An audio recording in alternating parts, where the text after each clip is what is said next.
Hi friends, welcome back to my channel. ಹೇಗಿದ್ದೀರಾ ಎಲ್ಲರೂ? ಚೆನ್ನಾಗಿದ್ದೀರಾ ಅಂತ ಅನ್ಕೋತೀನಿ. ಸೊ ಇವತ್ತು ನಾನು ಯಾವ ಟಾಪಿಕ್ ಬಗ್ಗೆ ವಿಡಿಯೋ ಮಾಡ್ತಿದ್ದೀನಪ್ಪ ಅಂತ ಆಲ್ರೆಡಿ ನಿಮಗೆ ತಮ್ಮನೇಲಿ ನೋಡಿ ಗೊತ್ತಾಗಿರುತ್ತೆ. ಇವತ್ತು ನಾನು ತಿಳಿಸ್ಕೊಡ್ತಾರಂಥ ವಿಷಯ ಪೀರಿಯಡ್ಸ್ಗೆ ಪಟ್ಟಿರುವಂಥದ್ದು. ಸೊ ಪೀರಿಯಡ್ಸ್ ಟೈಮಲ್ಲಿ ಯಾವೆಲ್ಲ ಕೆಲವೊಂದು ಏನು ಟಿಪ್ಸ್ಗಳನ್ನ ಫಾಲೋ ಮಾಡಲೇಬೇಕು, ಸೊ ಅದ್ರ ಬಗ್ಗೆ ತಿಳಿಸ್ಕೊಡೋಣ ಅಂತ ಇವತ್ತು ವಿಡಿಯೋ ಮಾಡ್ತಾ ಇದ್ದೀನಿ. ಈ ವಿಡಿಯೋನ ಸ್ಕಿಪ್ ಮಾಡದೆ ಎಂಡ್ವರೆಗೂ ನೋಡಿ. ಇದನ್ನ ಲೇಡೀಸ್ ಮಾತ್ರ ನೋಡಬೇಕು ಅಂತ ಏನಿಲ್ಲ, ಜೆಂಟ್ಸ್ ಕೂಡ ನೋಡ್ಬೋದು. ನಿಮ್ಮ ಪಾರ್ಟ್ನರ್, ನಿಮ್ಮ ಗರ್ಲ್ ಫ್ರೆಂಡ್ ಅಥವಾ ನಿಮ್ಮ ವೈಫ್ಗೆ ಸಂಬಂಧಪಟ್ಟಿದ್ದಾಗಿರುತ್ತೆ. ಸೊ ನೀವು ತಿಳ್ಕೊಳೋದ್ರಲ್ಲಿ ತಪ್ಪೇನಿಲ್ಲ, ನೀವು ಸಹ ನೋಡ್ಬೋದು ವಿಡಿಯೋನ. ಸೊ ವಿಡಿಯೋನ ಸ್ಕಿಪ್ ಮಾಡದೆ ಎಂಡ್ವರೆಗೂ ನೋಡಿ. ಹಾಗೆ ಇನ್ನು ಯಾರೆಲ್ಲ ಹೊಸಬ್ರು ನನ್ನ ಚಾನಲ್ನ ಸಬ್ಸ್ಕ್ರೈಬ್ ಮಾಡದೆ ನೋಡ್ತಾ ಇದ್ದೀರಾ, ಪ್ಲೀಸ್ ಸಬ್ಸ್ಕ್ರೈಬ್ ಮಾಡ್ಕೊಳ್ಳಿ. ಹಾಗೆ ಪಕ್ಕದಲ್ಲೇ ಇರುವಂತಹ ಬೆಲ್ ಐಕನ್ ಪ್ರೆಸ್ ಮಾಡೋದನ್ನು ಸಹ ಮರಿಬೇಡಿ. ಓಕೆ, ವಿಡಿಯೋ ಸ್ಟಾರ್ಟ್ ಮಾಡೋಣ. ನಂಬರ್ 1 ಏನಪ್ಪ ಅಂದರೆ ಪ್ಯಾಡ್ ಸೆಲೆಕ್ಟ್ ಮಾಡ್ಕೊಳ್ಳೋವಂಥದ್ದು. ಅಂದರೆ ನಮಗೆ ಸರಿಯಾದಂತಹ ಪ್ಯಾಡ್ನ ಸೆಲೆಕ್ಟ್ ಮಾಡ್ಕೊಳ್ಳೋವಂಥದ್ದು. ಈಗ ಗೊತ್ತಿಲ್ಲದೆ ಎಷ್ಟೋ ಜನ ಈ ಚಿಕ್ಕ ಪ್ಯಾಡ್ಗಳನ್ನ ಯೂಸ್ ಮಾಡೋವಂಥದ್ದು. ಸೊ ಅಂಥ ಟೈಮಲ್ಲಿ ಏನಾಗುತ್ತಪ್ಪ ಅಂದರೆ ಬ್ಲೀಡಿಂಗ್ ಏನಾದರೂ ಫಸ್ಟ್ ಸೆಕೆಂಡ್ ಅಥವಾ ಥರ್ಡ್ ಡೇಲಿ ಜಾಸ್ತಿ ಆಗ್ತಾ ಇದೆ, ಚಿಕ್ಕ ಪ್ಯಾಡ್ಗಳನ್ನ ಯೂಸ್ ಮಾಡಿದಂಥ ಟೈಮಲ್ಲಿ ಸೊ ಅದು ಹೊರಗಡೆ ಲೀಕೇಜ್ ಆಗುವಂಥ ಚಾನ್ಸಸ್ ಇರುತ್ತೆ. ಸೊ ಅದಕ್ಕೆ ಆದಷ್ಟು ನಿಮಗೆ ಯಾವ ಸೈಜ್ ಪರ್ಫೆಕ್ಟ್ ಅನಿಸುತ್ತೆ. ಸೊ ಇವಾಗೆಲ್ಲ ನಿಮಗೆ ಗೊತ್ತಿರೋ ಹಾಗೆ XL ಮತ್ತು XXL ಸೈಜಲ್ಲಿ ಪ್ಯಾಡ್ಗಳು ಸಿಗುತ್ತೆ. ನಿಮಗೆ ಯಾವುದು ಕಂಫರ್ಟಬಲ್ ಅನಿಸುತ್ತೆ ಸೊ ಆ ಪ್ಯಾಡ್ನ ಬಳಸುವಂಥದ್ದು ಸೂಕ್ತ. ಸೊ ಆ ಥರ ನಿಮಗೆ ಸೂಕ್ತವಾದಂತಹ, ನಿಮಗೆ ಕರೆಕ್ಟ್ ಆಗಿರುವಂಥ ಪ್ಯಾಡ್ನ ಬಳಸೋದ್ರಿಂದ ಹೊರಗಡೆ ಲೀಕೇಜ್ ಆಗೋದನ್ನ ನಾವು ತಪ್ಪಿಸ್ಬೋದು. ಇನ್ನು ಸೆಕೆಂಡ್ ಒನ್ ಏನಪ್ಪ ಅಂದರೆ ಈ ಪ್ಯಾಡ್ನ ಯೂಸ್ ಮಾಡಿ ಆದಮೇಲೆ ದಯವಿಟ್ಟು ಈಗ ಅದರಲ್ಲೇ ಒಂದು ರ್ಯಾಪರ್ ಟೈಪ್ ಬರುತ್ತೆ. ಸೊ ನಾವು ಪ್ಯಾಡ್ನ ಓಪನ್ ಮಾಡುವಾಗ ಗ್ರೀನ್ ಕಲರ್ ಏನು ರ್ಯಾಪರ್ ಬರುತ್ತೆ, ಸೊ ಅದರಲ್ಲಿ ನಿಮ್ಮ ಪ್ಯಾಡ್ನ ಯೂಸ್ ಮಾಡಿ ಆದಮೇಲೆ ದಯವಿಟ್ಟು ಅದರಲ್ಲಿ ರೋಲ್ ಮಾಡಿ ಡಸ್ಟ್ಬಿನ್ಗೆ ಹಾಕೋದನ್ನ ಕಲೀರಿ. ನಾನು ಎಷ್ಟೊಂದು ಸಲ ಮಾಲ್ಗಳಲ್ಲೆಲ್ಲ ನೋಡಿರ್ತೀನಿ, ಇದು ಎಲ್ಲರಿಗೂ ಅಪ್ಲೈ ಆಗೋದಿಲ್ಲ. ಓಕೆನಾ, ಯಾರು ಆ ಥರ ಮಾಡಿರ್ತಾರೆ ಅವರಿಗೆ.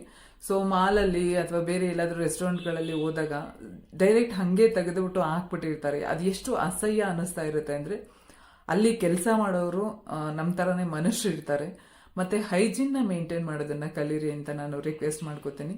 ಯಾಕಪ್ಪ ಅಂದರೆ ಅದರಿಂದ ಬ್ಯಾಕ್ಟೀರಿಯಾಸ್ ಹೊರಗಡೆ ಬಂದು ಸೊ ಕಾಯಿಲೆಗಳೇ ಬರುವಂತಹ ಚಾನ್ಸಸ್ ಇರುತ್ತೆ. ಸೊ ಅದರಿಂದ ಯೂಸ್ ಮಾಡಿರುವಂಥ ಪ್ಯಾಡ್ನ ಅದರಲ್ಲೇ ಬರುವಂಥ ಪೇಪರಲ್ಲಿ ರ್ಯಾಪ್ ಮಾಡಿ ದಯವಿಟ್ಟು ಡಸ್ಟ್ಬಿನ್ಗೆ ಹಾಕಿ. ಸೊ ಹಾಗೆ ತೆಗೆದುಬಿಟ್ಟು ಹಾಕೋದಕ್ಕೆ ಹೋಗಬೇಡಿ. ಯಾಕೆಂದರೆ ಅಲ್ಲೂ ಹೆಂಗಸರು ಕೆಲಸ ಮಾಡ್ತಾ ಇರ್ತಾರೆ. ಸಮ್ಟೈಮ್ಸ್ ನಮ್ಮ ಪ್ಯಾಡ್ ನೋಡಿ ನಮಗೆ ಅದು ಒಂಥರ ಬೇಜಾರಾಗ್ತಿರುತ್ತೆ. ಇನ್ನು ಅವರು ಅದನ್ನು ಕೈಯಿಂದ ಮುಟ್ಟಿ ಎತ್ತಾಕೋದು ಅದು ತುಂಬ ಇನ್ನೂ ಕೆಟ್ಟದು ಅಂತ ಅನಿಸುತ್ತೆ. ಸೊ ಅದಕ್ಕೆ ನನ್ನ ರಿಕ್ವೆಸ್ಟ್ ಏನಪ್ಪ ಅಂದರೆ ಯೂಸ್ ಮಾಡಿರುವಂಥ ಪ್ಯಾಡ್ನ ಆದಷ್ಟು ರ್ಯಾಪ್ ಮಾಡಿ ಒಂದು ಡಸ್ಟ್ಬಿನ್ನಲ್ಲಿ ಹಾಕಿ. ಇನ್ನು ಥರ್ಡ್ ಒನ್ ಏನಪ್ಪ ಅಂದರೆ ಎಷ್ಟು ಗಂಟೆಗೆ ಒಮ್ಮೆ ಪ್ಯಾಡ್ನ ಯೂಸ್ ಮಾಡಬೇಕು ಅಂತ. ಈಗಲೂ ಎಷ್ಟೋ ಜನಕ್ಕೆ ಗೊತ್ತಿಲ್ಲ ಪ್ಯಾಡ್ನ ಎಷ್ಟು ಅವರ್ ನಾವು ಅಂದರೆ ಎಷ್ಟು ಗಂಟೆ ನಾವು ಒಂದು ಪ್ಯಾಡ್ನ ಯೂಸ್ ಮಾಡಬೇಕು ಅಂತ. ನೀವು ಒಂದು ಸಲ ಒಂದು ಪ್ಯಾಡ್ನ ಹಾಕ್ಕೊಂಡ್ಮೇಲೆ ಆ ಪ್ಯಾಡ್ನ ಎವ್ರಿ 4 ಅವರ್ಸ್ಗೆ ಅಂದರೆ 4 ಗಂಟೆಗೊಮ್ಮೆ ನೀವು ಆ ಪ್ಯಾಡ್ನ ಚೇಂಜ್ ಮಾಡಲೇಬೇಕು. ಅದು ಬ್ಲೀಡಿಂಗ್ ಆಗಿರಲಿ ಆಗದೆ ಇರಲಿ ದಯವಿಟ್ಟು ಆ ಪ್ಯಾಡ್ನ ಚೇಂಜ್ ಮಾಡಿ. ಲಾಂಗ್ ಟೈಮ್ ಇಟ್ಕೊಳ್ಳೋದಕ್ಕೆ ಹೋಗಬೇಡಿ. ಓಕೆನಾ, ಇನ್ಫೆಕ್ಷನ್ ಆಗುವಂಥ ಚಾನ್ಸಸ್ ಇರುತ್ತೆ. ಸೊ ದಯವಿಟ್ಟು ಎವ್ರಿ ಪ್ಯಾಡ್ ನೀವು ಎವ್ರಿ ಟೈಮ್ ಯೂಸ್ ಮಾಡಿದಂಥ ಟೈಮಲ್ಲಿ ಜಸ್ಟ್ 4 ಅವರ್ಸ್ ಅಷ್ಟೇ ನೀವು ಆ ಪ್ಯಾಡ್ನ ಇಟ್ಕೋಬೇಕು. ಇನ್ ಕೇಸ್ ಒಂದು ಹಾಫ್ ಅನ್ ಅವರ್ ಹಿಂದೆ ಮುಂದೆ ಆದ್ರೂ ಓಕೆ, ನೋ ಪ್ರಾಬ್ಲಮ್. ಬಟ್ ಅದಕ್ಕಿಂತ ಜಾಸ್ತಿ ಇಟ್ಕೊಳ್ಳೋದಕ್ಕೆ ಹೋಗಬೇಡಿ. ಇನ್ನು ಫಿಫ್ತ್ ಒನ್ ಏನಪ್ಪ ಅಂದರೆ ಎವ್ರಿ ಮಂತ್ ನಿಮಗೆ ಪೀರಿಯಡ್ಸ್ ಆಗುವಂಥ ಟೈಮಲ್ಲಿ ಆದಷ್ಟು ನಿಮ್ಮ ಪ್ಯೂಬಿಕ್ ಹೇರ್ನ ರಿಮೂವ್ ಮಾಡ್ಕೊಳ್ಳಿ. ಏನಕ್ಕಪ್ಪ ಅಂದರೆ ಅದು ನೀವು ಇನ್ ಕೇಸ್ ಏನಾದರೂ ಹೇರ್ ರಿಮೂವ್ ಮಾಡಲಿಲ್ಲ ಅಂದರೆ ಬ್ಲೀಡಿಂಗ್ ಏನಾದರೂ ಜಾಸ್ತಿ ಆಗ್ತಾ ಇದ್ರೆ ಅದು ಹೇರ್ಸಲ್ಲೇ ಉಳ್ಕೊಂಡು ಸ್ಮೆಲ್ ಬರುವಂಥ ಚಾನ್ಸಸ್ ಇರುತ್ತೆ. ಮತ್ತು ನೀವು ಆ ಥರ ಬ್ಲೀಡಿಂಗ್ ಹೇರ್ಸಲ್ಲಿ ಉಳ್ಕೊಂಡಾಗ ಪ್ರತಿ ಸಲ ಹೋಗಿ ನೀವು ಟಾಯ್ಲೆಟ್ ಯೂಸ್ ಮಾಡಬೇಕಾಗುತ್ತೆ, ವಾಶ್ ಮಾಡ್ಕೋಬೇಕಾಗುತ್ತೆ. ಸೊ ಅದರಿಂದ ಏನಾಗುತ್ತೆ ಅಂದರೆ ನೀಟಾಗಿ ಅದು ಬ್ಲೀಡಿಂಗ್ ಆಗೋದಕ್ಕೆ ತೊಂದರೆ ಆಗ್ತಾ ಇರುತ್ತೆ. ಅದ್ರ ಬದಲು ನೀವು ನೀಟಾಗಿ ಎವ್ರಿ ಮಂತ್ ಪೀರಿಯಡ್ಸ್ ಹಿಂದಿನ ದಿನ ಅಥವಾ 2-3 ಡೇಸ್ ಮುಂಚೆ ನಿಮ್ಮ ಪ್ಯೂಬಿಕ್ ಹೇರ್ನ ರಿಮೂವ್ ಮಾಡೋದ್ರಿಂದ ಬ್ಲೀಡಿಂಗ್ ಸರಾಗವಾಗಿ ಆಗುತ್ತೆ. ಎವ್ರಿ ಟೈಮ್ ನೀವು ಹೋಗಿ ವಾಶ್ ಮಾಡ್ಕೊಳ್ಳೋ ಅಂಥ ಅವಶ್ಯಕತೆ ಇರೋದಿಲ್ಲ. ಸೊ ಏನಂದರೆ ಒಂದೊಂದ್ಸಲ ಇರಿಟೇಷನ್ ಅನ್ನಿಸ್ಬಿಡುತ್ತೆ ಅದು. ಸೊ ಬೆಟರ್ ನೀವು ಹೇರ್ ರಿಮೂವ್ ಮಾಡೋವಂಥದ್ದು. ಹೇರ್ ರಿಮೂವ್ ಮಾಡೋಕ್ಕೆ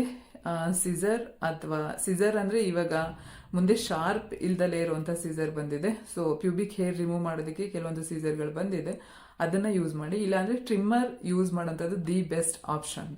ಇನ್ನು 6th ಒನ್ ಏನಪ್ಪ ಅಂದರೆ ಆದಷ್ಟು ಕಾಟನ್ ಪ್ಯಾಂಟೀಸ್ನ ಯೂಸ್ ಮಾಡಿ. ಓಕೆನಾ? ಏನಕ್ಕಪ್ಪ ಅಂದರೆ ನೀವು ಸಿಂಥೆಟಿಕ್ ಆ ಥರದೆಲ್ಲ ಯೂಸ್ ಮಾಡಿದ್ರೆ ಪ್ಯಾಡ್ ಅದರಲ್ಲಿ ಸರಿಯಾಗಿ ಕೂತ್ಕೊಳ್ಳೋದಿಲ್ಲ. ಸಮ್ಟೈಮ್ಸ್ ಅದು ಬಿಚ್ಕೊಳ್ಳೋ ಅಂಥ ಚಾನ್ಸಸ್ ಇರುತ್ತೆ. ಸೊ ಆದಷ್ಟು ಕಾಟನ್ ಪ್ಯಾಂಟೀಸ್ನ ಯೂಸ್ ಮಾಡಿ ನಿಮ್ಮ ಪ್ಯಾಡ್ನ ಆ ಕಾಟನ್ ಪ್ಯಾಂಟಿಗೆ ನೀಟಾಗಿ ಫಿಕ್ಸ್ ಮಾಡಿಕೊಂಡು ಹಾಕ್ಕೊಂಡ್ರೆ ಅದು ಲೀಕೇಜ್ ಆಗೋದು ಅಥವಾ ಏನದು ಪ್ಯಾಡ್ ರಿಮೂವ್ ಆಗೋವಂಥದ್ದು ಆ ಥರದ್ದೆಲ್ಲ ಆಗೋದಿಲ್ಲ.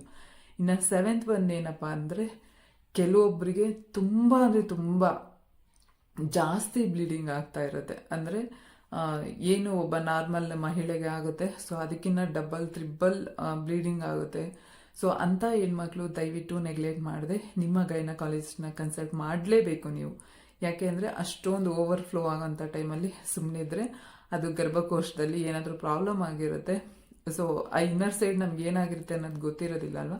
ಸೊ ಯಾರಿಗೆ ತುಂಬ ಏನು ಬ್ಲೀಡಿಂಗ್ ಆಗುತ್ತೆ ದಯವಿಟ್ಟು ನಿಮ್ಮ ಡಾಕ್ಟರ್ನ ಕನ್ಸಲ್ಟ್ ಮಾಡಿ. ಇನ್ನು ಲಾಸ್ಟ್ ಒನ್ ಏನಪ್ಪ ಅಂತ ಅಂದರೆ ಪೀರಿಯಡ್ಸ್ ಟೈಮಲ್ಲಿ ಹೊಟ್ಟೆ ನೋವು ಬರುತ್ತೆ ಅಲ್ವಾ. ಎಷ್ಟೋ ಜನ ಟ್ಯಾಬ್ಲೆಟ್ನ ತಗೊಳ್ಳೋದು ಅಭ್ಯಾಸ ಮಾಡ್ಕೊಂಡ್ಬಿಟ್ಟಿರ್ತಾರೆ.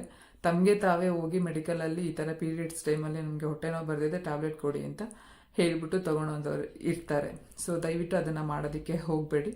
ಇನ್ ಕೇಸ್ ನಿಮಗೆ ಲೈಟಾಗಿ ಹೊಟ್ಟೆ ನೋವು ಅಂದರೆ 1 ಸ್ಪೂನ್ ಸೋಂಪು ಕಾಳು ಬರುತ್ತೆ ಅಲ್ವಾ, ಸೋಂಪು ಕಾಳನ್ನ ಚೆನ್ನಾಗಿ ಕುದಿಸ್ಬಿಟ್ಟು ಅದನ್ನು ಕುಡಿಬೇಕು. ಅಂದರೆ ಹೇಗೆ ನಾವು ಟೀ ಕಾಫಿ ಕುಡಿತೀವಿ, ಸೊ ಅದೇ ಥರ ಸೋಂಪು ಕಾಳನ್ನ ಚೆನ್ನಾಗಿ ಕುದಿಸಿ ಕುಡೀರಿ. ಇನ್ ಕೇಸ್ ನಿಮ್ಗೆ ಅದೊಂದೇ ಕುಡಿಯೋಕ್ಕಾಗಲಿಲ್ಲ ಅಂದರೆ ಅದ್ರ ಜೊತೆಗೆ ಹನಿ ಅಥವಾ ಶುಗರ್ ಮಿಕ್ಸ್ ಮಾಡಿಕೊಂಡು ಕುಡಿಯೋದ್ರಿಂದ ಹೊಟ್ಟೆ ನೋವು ಕಮ್ಮಿ ಆಗುತ್ತೆ. ಇಲ್ಲ ನಮಗೆ ತಡೆಯೋಕ್ಕೆ ಆಗ್ತಾ ಇಲ್ಲ ಅಷ್ಟೊಂದು ಹೊಟ್ಟೆ ನೋವು ಬರುತ್ತೆ ಅಂತ ಅಂದರೆ ನಿಮ್ಮ ಏನು ಗೈನಕಾಲಜಿಸ್ಟ್ ಡಾಕ್ಟರ್ಸ್ ಇರ್ತಾರೆ, ಸೊ ಅವ್ರನ್ನ ಕನ್ಸಲ್ಟ್ ಮಾಡಿ.